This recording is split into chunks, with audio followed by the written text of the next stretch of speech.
और गाजा से इस वक्त बहुत बड़ी खबर आ रही है। हमास ने बहुत ही बड़ा दावा किया। हमास का दावा है कि अल शिफा अस्पताल और उसके परिसर में 40,000 लोगों ने शरण ले रखी है।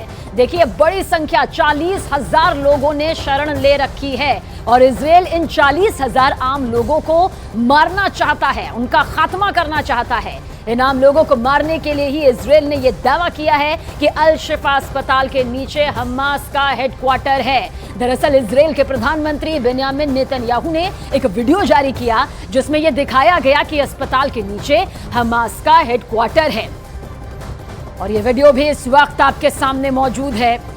दरअसल इजराइल डिफेंस फोर्स का यह बड़ा दावा है कि उत्तर गाजा से लगभग 7 लाख लोग दक्षिण गाजा की तरफ जा चुके हैं, लेकिन करीब 3 लाख लोग अभी भी उत्तर गाजा में मौजूद हैं और हजारों लोगों ने इसी तरह अस्पतालों में शरण भी ले रखी है। देखिए इस वीडियो को, इस तस्वीर को बहुत ही गौर से आप देखिए। इसके जरिए आप समझ पाएंगे कि आखिर ये पूरा दावा क्या सामने आ रहा है। इजराइल ने उत्तर गाजा के दरअसल 10 से ज्यादा अस्पताल यहां पर खाली करवा दिए हैं। बेहद गौर से देखिए, ये जो पूरा इलाका आपको नजर आ रहा है दरअसल, लेकिन अल शिफा अस्पताल अब तक खाली नहीं किया गया है और हालांकि इजराइल की तरफ से पहले भी कई बार इस अस्पताल को खाली किए जाने का नोटिस दिया जा चुका है।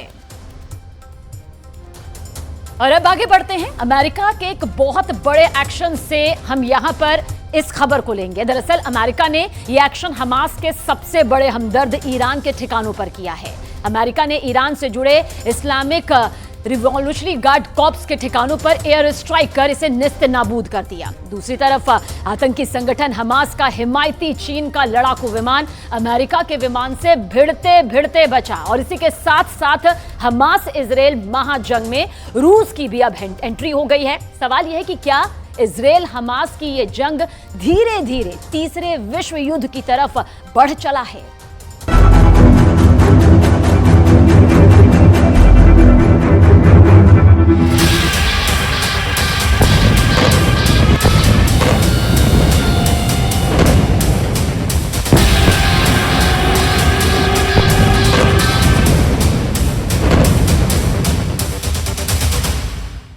सीरिया में ईरान से जुड़े ठिकानों पर अमेरिका का हवाई हमला।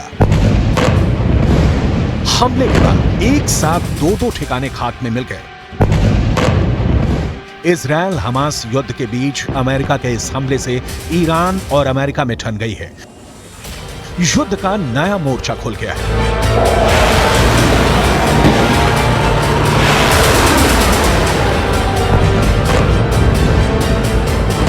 दक्षिण चीन सागर में चीन का लड़ाकू विमान अचानक अमेरिका के विशाल बॉम्बर के सामने आ गया। दोनों के बीच का फासला सिर्फ 10 फीट रह गया था। फिर क्या हुआ? क्या अमेरिका के बॉम्बर से भिड़ गया चीन का लड़ाकू विमान या दुम दबाकर भाग खड़ा हुआ? इसे आगे तफसील से बताएंगे और इस भिड़ंत का पूरा वीडियो भी दिखाएंगे। अभी बस इतना जान लीजिए कि ऐसा कर चीन ने एक बार फिर यह साबित कर दिया है कि वो अमेरिका से लड़ने को तैयार बैठा है। सवाल है, क्या अगर अमेरिका इजराइल के साथ जंग में कूदा तो चीन भी युद्ध में अमेरिका के खिलाफ कूद पड़ेगा? क्योंकि चीन की सेना का दावा है कि बस एक ऑर्डर आएगा और चीन के लड़ाकू विमान ऐसे ही अमेरिका के विमानों से टकराने निकल पड़ेंगे।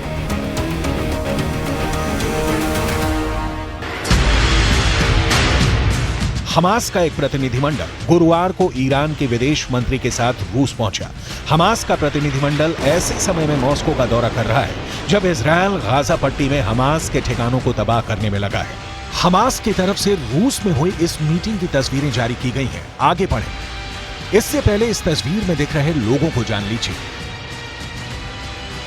बाएं से पहले है बस्सेम नईम। नईम हमास के इंटरनेशनल रिलेशन हेड है। दूसरे हैं मिखाइल बोगदानोव। मिखाइल बोगदानोव ये रूस के उप विदेश मंत्री हैं। मिडिल ईस्ट में पुतिन के विशेष दूत हैं। तीसरे शख्स का नाम है मौसा अबू मरजौक। ये हमास पोलित ब्यूरो के वरिष्ठ सदस्य हैं। दावा किया जा रहा है कि इस मीटिंग को बहुत ही गंभीरता से लेने की जरूरत है क्योंकि यह नया गठबंधन अमेरिका के खिलाफ युद्ध का ब्लूप्रिंट तैयार कर सकता है।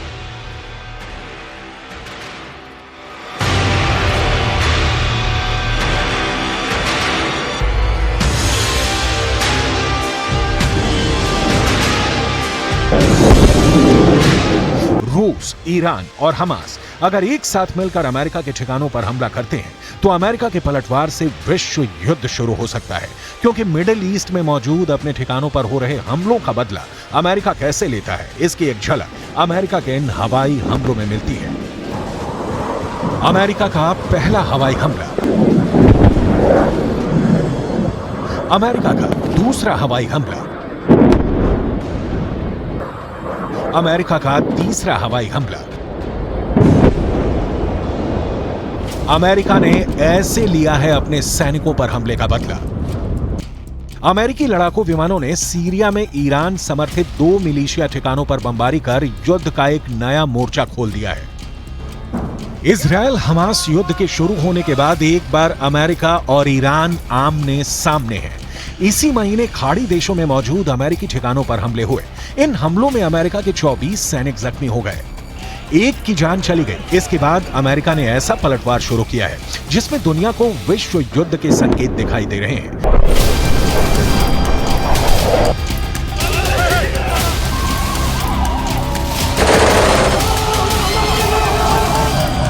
सीरिया और इराक में मौजूद ईरान समर्थित मिलिशिया पर हमला करके अमेरिका ने ईरान को बहुत ही बड़ा संदेश दिया है। अमेरिकी रक्षा सचिव लॉयड ऑस्टिन ने कहा है कि संयुक्त राज्य अमेरिका संघर्ष नहीं चाहता है और आगे की शत्रुता में शामिल होने का उसका कोई इरादा नहीं है, लेकिन अमेरिका की सेना के खिलाफ ये ईरानी समर्थित हमले अस्वीकार्य हैं और इन्हें रोका जाना चाहिए। ईरान अपना हाथ छिपाना चाहता है और हमारी सेनाओं के खिलाफ इन हमले में अपनी भूमिका से इनकार करना चाहता है। हम उन्हें ऐसा नहीं करने देंगे। अगर अमेरिकी सेना के खिलाफ हमले जारी रहे तो हम अपने लोगों की सुरक्षा के लिए और जरूरी कदम उठाने में संकोच नहीं करेंगे।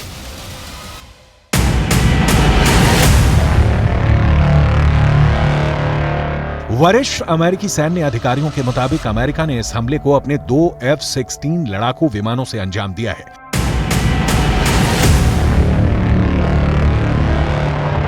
अमेरिका के लड़ाकू विमानों ने उन्हीं ठिकानों पर बारूद बरसाए हैं जिनका इस्तेमाल हाल में अमेरिकी ठिकानों पर हमला करने के लिए किया गया। अमेरिका की तरफ से यह हवाई हमला इराक की सीमा पर सीरिया के शहर अबू कमाल के पास किया गया। अमेरिका का दावा है कि यहां ईरान के रिवॉल्यूशनरी गार्ड कॉर्प्स ने अपने हथियारों और गोला बारूद का डिपो बना रखा है। इसके काफी नजदीक अमेरिका का एक अहम ठिकाना भी मौजूद है जिसे हाल में कई हमलों में निशाना बनाया गया है।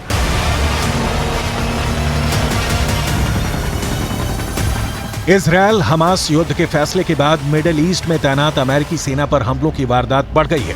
अगर अमेरिका मिडिल ईस्ट में ऐसे ही हवाई हमले पर उतर गया तो पूरा खाड़ी धधक उठेगा।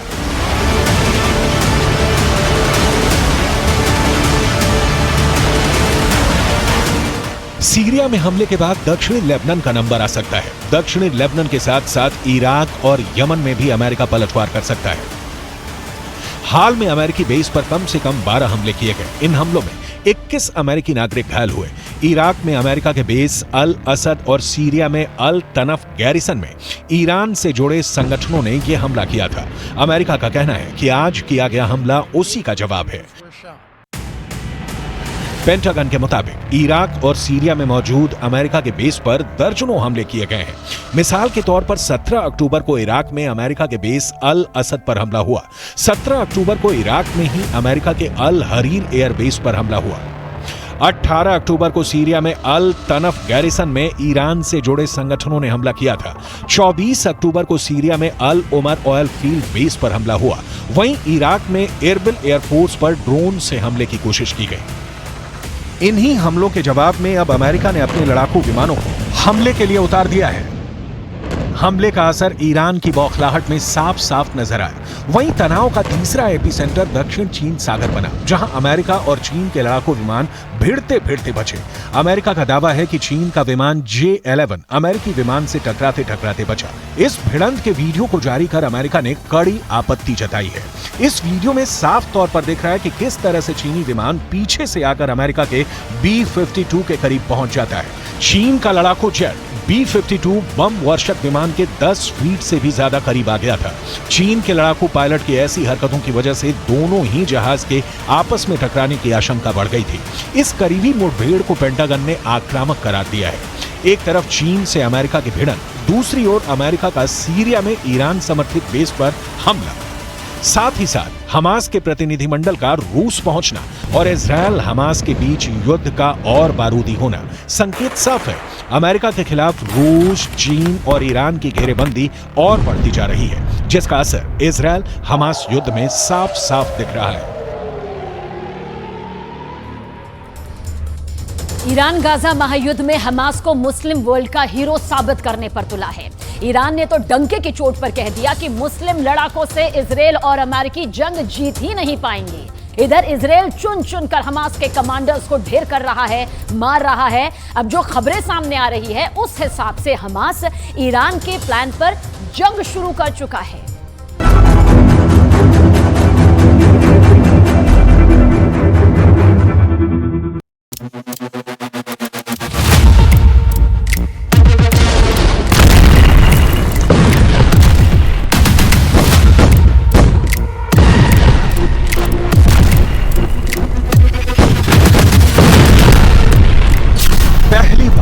ईरान से हारेगा इजरायल।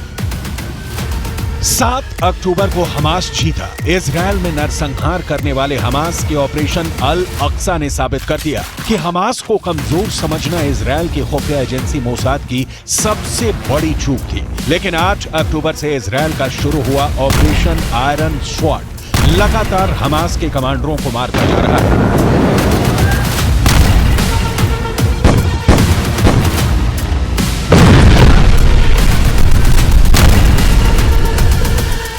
गाजा पट्टी में ऐसा खून खराबा हो रहा है कि पूरी दुनिया सन्न है। यहां तक कि 22 मुस्लिम मुल्कों से बनी अरब लीग तक इजरायली हमलों को रोकने के लिए एड़ी चोटी का जोर लगा रही है। इधर ईरान अकेले अपने दम पर हमास को बचाने के लिए जुट गया है। रूस और चीन की शय पर ईरान ने हमास को ऐसे ऐसे रॉकेट और हथियार दे दिए हैं कि इजरायल भी गाजा पट्टी में जमीनी हमले करने से पहले 100 बार सोच रहा है।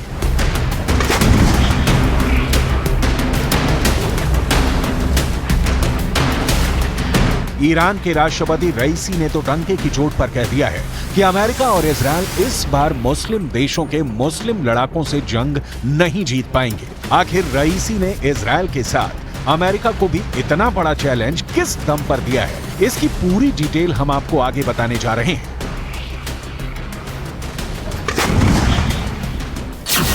मुस्लिम लड़ाकों से नहीं जीत पाएगा इजरायल। गाजा युद्ध को ईरान इस्लाम के खिलाफ युद्ध साबित करने पर जुटा हुआ है। यही वजह है कि ईरान ने सऊदी अरब, मिस्र, लेबनान, जॉर्डन, इराक, सीरिया जैसे मुल्कों को ईरान युद्ध में झोंकने की कोशिश कर रहा है। खुफिया खबरों के मुताबिक लेबनान, हमास और हिजबुल्लाह के 2,55,465 लड़ाके इजरायल से आर पार की जंग करने जा रहे हैं। इजरायली सेना के खिलाफ हमास ने सुरंगों से भयानक मोर्चा खोल दिया है, जबकि लेबनान बॉर्डर की तरफ से हिजबुल्लाह ने उत्तरी दिशा से हमले बेहद तेज कर दिए हैं। जबकि सीरिया की तरफ से भी जंग शुरू हो चुकी है। अब इंतजार है सऊदी अरब, इराक और मिस्र किस तरह से इजरायल पर हमला करते हैं। फिलहाल हमास के हमलों के साथ सड़क पर फिलिस्तीनी और हमास समर्थक जमकर नारेबाजी और प्रदर्शन कर रहे हैं।